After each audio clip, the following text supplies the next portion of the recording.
Broadcasting from the business capital of the world, this is the Podcast Business News Network. Welcome back to the show. Are we joined by Randy Swaim? Can you hear me? Yes, I can. Awesome. Did you just sit and hear the music?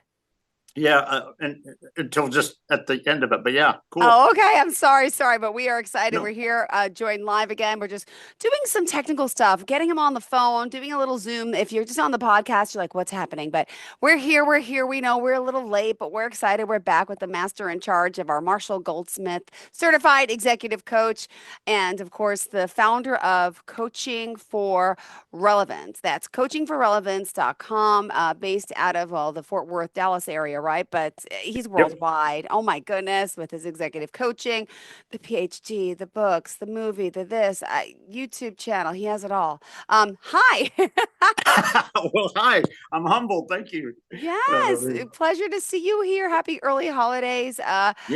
What are we going to discuss today, What Randy? what I was gonna do today is last week when I was on with Steve, I brought out one basic little concept of leading your teams, particularly in rapidly changing environments. So what I'll probably do is remind people of what that was, because on this one, I want to bring forth a little bit of a deeper mindset that is very characteristic in a lot of societies in today's world. But leaders need to be aware of it, and they need to be aware of how they're not going to necessarily just do that. And so we'll that's kind of what I'm going to sort of focus on that today. So it's a pleasure being with you and all of that. And I always appreciate it. Aw, ditto. Thank you so much. And always a pleasure having you here. This is exciting stuff. You're busy as always. Where are you in the world today? This world, we're slowing down over at the airport a little bit because of the holidays. But the Hollywood movie documentary, they said they're expecting that it's going to be complete by Christmas. So probably within the next few days, I'll get a copy of it. And then once I look at it and approve it, we sign the contract and it gets published on platforms and all that kind of stuff. And so, yeah, just a lot of good things like that are just neat for going forward and leaving an impact and all that, so yeah. Oh, that's exciting stuff. I can't believe the holidays are here. I'm just overwhelmed with joy. Do you take a break at all for the holidays? I do, because over at the airport, it slows down for about, typically from Christmas Eve till, January 2nd or 3rd kind of thing. And so, taking a break this year, I'm not going to be traveling anywhere. I'm going to be being right here, visiting the non-biological great grandkids and stuff, but also doing just a little bit of sort of administrative work over at the airport and everything to help out. But that's it. It's going to be a nice, relaxing time, nice resting time. Oh, good. I know. I'm looking forward to it. A little R&R, but I'm still working through it all, and I got the kids home too, so that'll be extra fun. But it's always good, the holidays. But the coaching cool. Starts up, I'm sure, right away. But you're doing everything virtually. You're still, able to contact your clients. I'm sure they still need you over the holidays, don't they? Yeah, sometimes. In fact, tomorrow afternoon, I'm getting together with one client and stuff, and coaching some. And so there are things that people need to really bring to their understanding, and not just rote academic things, but real things that are realistic in their journey, and that's a key part of it. Oh, and where are we taking the journey? You've helped so many along their journeys and your own journey. Who gave you your help? Who guided you? I mean, seriously. I got to tell you, I will tell you this, that really in my life journey, when I look, and my autobiography talks about this, but suffice it to say, the short answer to that question is, and particularly when I was in the military, I served with some of the most incredible leaders that anybody can ever imagine. And I mentioned one of them was Richard B. Myers, who was a lieutenant colonel when I worked with him, but he became the 4-star general. He was the chairman of the Joint Chiefs of Staff from about 2001 to 2005 or so. But I learned so much about leadership from him, and I kind of mentioned that in my autobiography. And there's just a lot of stuff like that through my journey. There's not a lot of, just rote coaches that I've been connected with, but I've learned so much from being aware of the way people do things and the way that's right and the way that really brings results and growth and development and all that. And guess what? It was coaching styles. And so, yeah, been pretty amazing. Oh my goodness. Well, we're honored to have you here and just want people to know how they contact you. Let me just repeat that, or you can tell us what are the best ways. Coachingforrelevance.com, and how else can they reach you and pick up a Yeah. copy of the book and all that?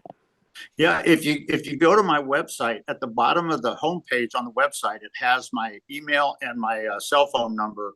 And as you know, you've heard me say this before, that I don't do cold sales pitches. I just build relationships. If somebody has a need, then yeah, we'll come up with something. But I just build relationships on that. And also, when you go to the homepage of my website, about 2 to 3 seconds after you're on that homepage, a banner of the autobiography comes up, and it's a picture of it and all that. And right under there, there's a link. And if you click on the link, it takes you right to Amazon, where you can purchase it if you wanted one. Got it. Let me ask you now, how are you helping the younger generation out there? How have you seen this transition, how this change with leaders? I just, the new age, new generation, they're all over the technology. They're more into the AI. They're more into the less working, they want to work at home. Are you training some youngins as well and trying to give some old instinct and old, I just feel the way of the world is a little different now. How are the new upcoming And leaders that I want to hear and I will some. tell you, and I will tell you, that is one of the biggest challenges that exists in our societies today. And in fact, when you look at how a lot of even adult people are not leading well, not truly leading, you realize that that's because of the way they were developed as they were growing up. And there were things that were missing very often. And one of the things that I do with the kids, and I do speak to youth. In fact, one of the things that I've been doing for about the last 15 years, I'm partnered together with a chemistry teacher over at Trinity Trojan Talk at Trinity High School here in the area. And about once a month or so, I go over and basically I speak to her class, for about an hour. And things like that. And I bring up, kind of leadership and visionary aspects about it, which is a lot different. And you're right, a lot of people are different. But in fact, one of the things I was going to bring today is this aspect of true leadership. And I'll just mention it very quickly, because this is very aligned with what you're talking about. Last week, I mentioned, and the people that watched it last week probably remember this basically, but I mentioned this aspect about your team. When you're kind of leading them, each person on your team is very different. And guess what? A couple of people may have insights or some awareness of factors that are coming on scene that nobody else does. And how do they really generate that in synergy with the team? And how are you aware of that? Because here's the thing. If they try to come in and point fingers and tell everybody, well, you just got to do it this way because this is coming on, that's not leadership, and it's not really generating success. And so the bottom line is, when you talk about this sort of control aspect of that versus just knowing it, not doing anything, that can be kind of an uncommon, kind of range in between there. And on the given situation, where is it, realistic for you to really lead them in such a way? And a lot of times by asking the questions that get them sort of processing, looking at neuroscience, processing the factors and the relationship and the activity of them and things of that nature, can be huge.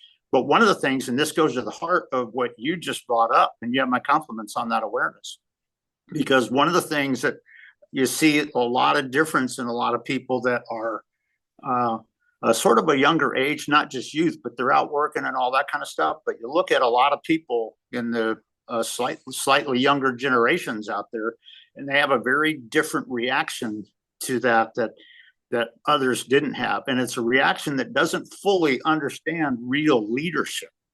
And part of it is because you get a lot of people that when they, in today's world, when they come up and they got into certain situations, their mindset and their vision and their strategy is not to generate the processing ability and the uncovering of shadows and things like that in their people, to get their people to really see the potential and see how we do it and all that kind of stuff. But what they do is they, and you've probably seen this in some people too. You see this a lot in today's world where people just kind of try to, make you just want to shut up and just depend on what they're saying, even though there's factors that you may not be aware of. People want to, it's sort of a control freak aspect of it, where people just kind of say, hey, you know what, this is the truth. Well, guess what? There's probably 7 other parts of that truth that you're not talking about and that you're trying to shut down because you want people to just go with what you're telling them.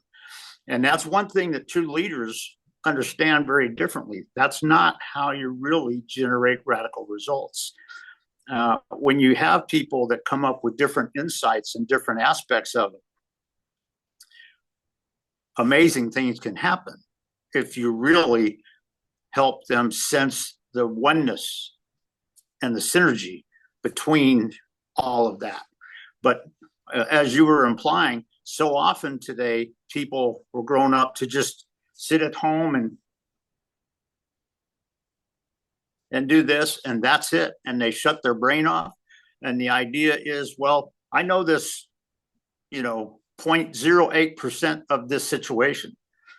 And so, we just got to do this. Well, guess what? The rest of it doesn't matter because I'm just trying to get people to just capitulate to me and what I think on it. And there are a lot of cases out there where you can see that happening, and you can see that across societies and different areas in today's world. And in fact, you can see some results of that are kind of not good, but also very bad. And a lot of people just say, well, it should have been like this. It wasn't. And so when you're talking about this aspect of leading, and what you said is kind of a hint, you got to realize, and one of the things that I've done with my non-biological great grandkids, and one of the things that I do with a school over there, it comes out that I get them thinking about things, and most of them respond well. And so, when you're leading your teams and all that, that's something you want to be thinking about. Well, as a natural born leader and, as a hard worker, teaching so many in all different fields and businesses, right? Let's get that out there. You working with corporations, you working with people, CEOs, entrepreneurs, but in every type of genre and field, right? Let's be honest. You're not just pilots, not just, right? That's right. That's right. That's right. And that's a key aspect of it. And I know we're getting close on time and everything, but also the battery and all that kind of stuff. But the bottom line is, true leaders understand that, because, when you look at combat and military leaders, when they've got to lead people, their soldiers going into combat or whatever, they have to be aware of a lot, but they also have to be aware of, almost in a sense of real getting to the results, to what extent do they really have to focus here or there, or kind of how do you get your awareness up there and situational awareness. So this whole thing relates to that situational awareness situation. And if you get people that are just, as you said, just at home going like this, and that's all they're used to, or people that just give you a simple answer, and I just want you to just accept what I said and don't talk about it anymore. Yeah. We don't need to discuss it anymore or anything like that. If that's the mindset, guess what? Bad things happen. and you're Oh, not getting the job done, and you're not developing the true potential in your team. And so it's very key on that. No two ways about it. oh, well, thank you for that. And yeah, we have 5 more minutes left. We still got some more time, Randy. What else do you want to say to us before the holidays? The big thing that I'll just say on the holidays is simply this, that I wish everybody a Merry Christmas and a wonderful New Year. And it's one thing to enjoy the holidays, but as you step forward in the new year, what's your vision for what you want to develop and become in 2025? And when you get a vision of that, what do you need to do different? What are some of the factors that you need to be very, open on? And that's just something to think about. Wow. Do you make New Year's resolutions? Do you do that or no? Basically, I ask questions that get people to do it for their sake. I do it for some of my family members and all that. But yeah, it's pretty wild, and it's not just celebrating the new year, but it's catching the real vision of how you want to become even better. Take all that you are to the next step, Mm. whatever level that is, and that's a key aspect about it.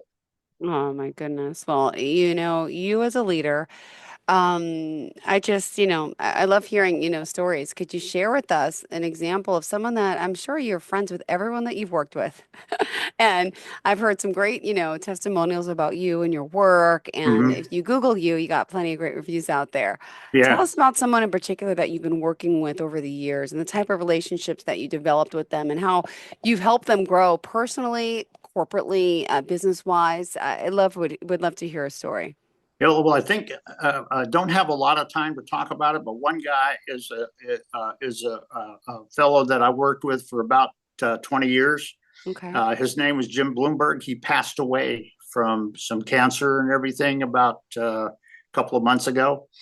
But here and on my Hollywood documentary, I don't know if they're including this part of it in the story there, but on the intro to it, he was one person that they interviewed, and some of the things that he talked about, what he learned Oh, from me, and everything was huge. And so it's just, but my another one is my non-biological great granddaughter and grandson, and going through some of their early struggles in their life. The granddaughter's 14, the grandson's 11, mm, and with some of their struggles in family early on, um, and seeing where they are now, it's kind of wild. It's kind of amazing. So it's just, you can make a difference, but guess what? It's not just rote academic, and it's not mm. just getting people to capitulate to you. It's really generating their processing ability and their awareness and how they grow that and things of that nature. So there's a lot of aspects uh, about that, and that's very aligned with kind of what we talked about today, but also what we talked about last week as well. It's a key thing that people and parents need to be aware of. Youth leaders need to be aware of. A lot of times it's just in the question that you ask that get them thinking and processing. Oh, I And love it. that's huge. But you know what? That's true leadership. That's a coaching facilitative style. Got it. Well, let's remind everyone how we can reach out to you and where are you going to be for the holidays? Just curious. I'm going to be right here in Dallas Fort Is it in Worth. Dallas? Yep, Okay. Okay. yep, Good. yep.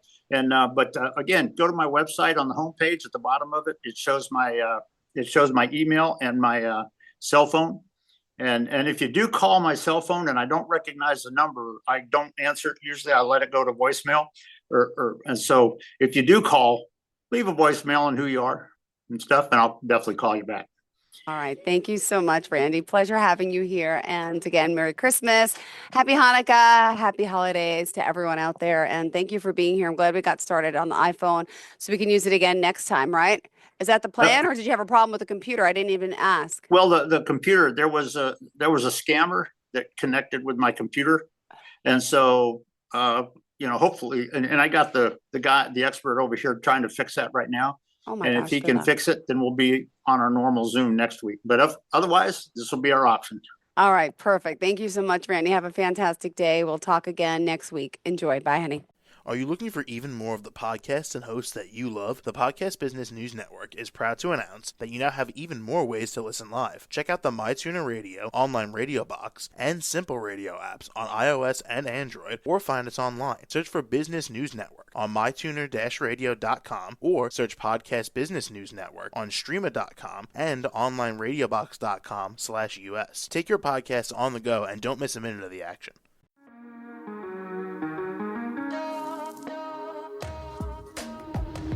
Broadcasting from the business capital of the world, this is the Podcast Business News Network. For nearly 2,000 severely injured veterans, everyday life has become filled with barriers. Day-to-day simple tasks can become pretty daunting. I have to carry my chair up 2 flights of steps or have somebody do it for me. What scares me the most is just the falling. When I'm struggling with my house, I think, to have that one great barrier just knocked down, it's crucial. Home for Our Troops is a wonderful nonprofit that builds a mortgage-free, fully adaptive, handicap-accessible house. And there's no catch. It'll be our very first home that we've ever owned. This is a game changer. This is where your life begins again. We need you to join us in completing this important mission. Please visit hfotusa.org and help build homes and rebuild lives. Because of you, everything's going to be okay.